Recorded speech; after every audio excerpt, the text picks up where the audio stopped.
Hello mga lalabs! Tara, samahan niyo ako. Itutur ko kayo dito sa Chalet Resort. Napakaganda ng mga view.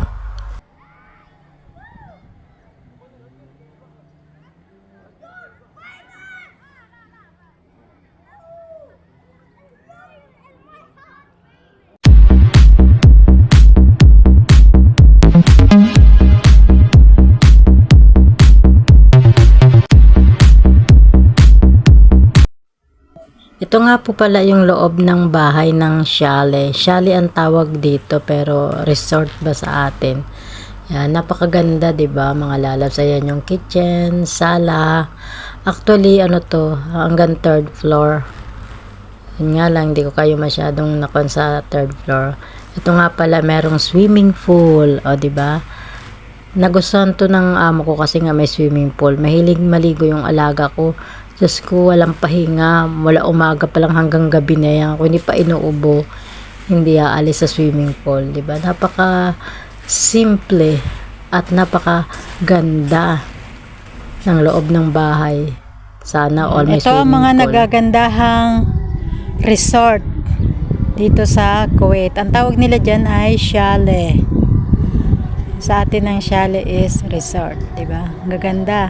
Alam nyo ano 'yan, yung iba pinapaupahan nila kasi nga marami nagpupunta rito. Mahal ang upa dyan. Itong nanay ko nakituloy sa kanyang friend. Pag meron ka niyan, ibig sabihin mayaman ka. 'Di ba? Dito ako napunta sa isang napakaganda. I hope nagustuhan nyo itong pag-tour ko sa inyo dito sa chalet resort kung tawagin. Yan, sana yung alaga ko. Mga gansa.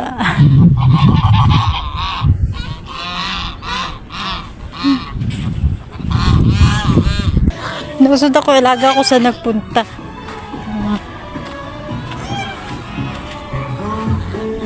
Diba dito na sila talaga nakatira? Dito sila nagpagawa ng bahay. Pero kasi malayo ito sa city. Kaya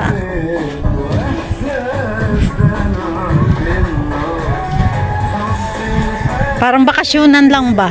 Pero malit lang naman ang Kuwait. Ayan o, kita nyo. Ayan. Actually, ano to dagat ito. May karugtong to na dagat talaga. Pero hinukay lang nila ito. I hope na-remember nyo yung pinost ko minsan. Yan. Dagat talaga yan. Tubig ng dagat. Dinugtong lang nila. Kaya sinunta ko yung alaga ko. Yung alaga ko. Diba? Nagagandahang chalet.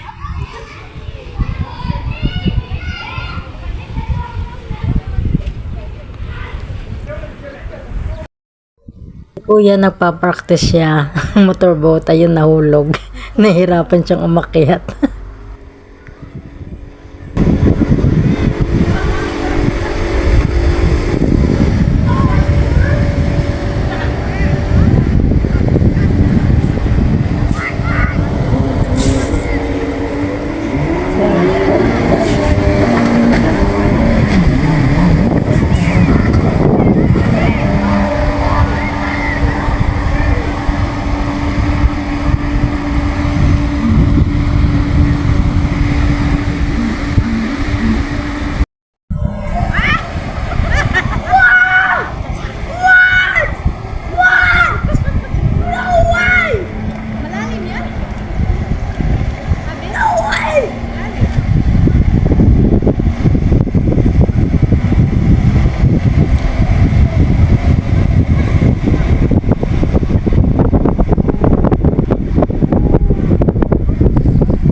Ito nga po pala yung view sa rooftop.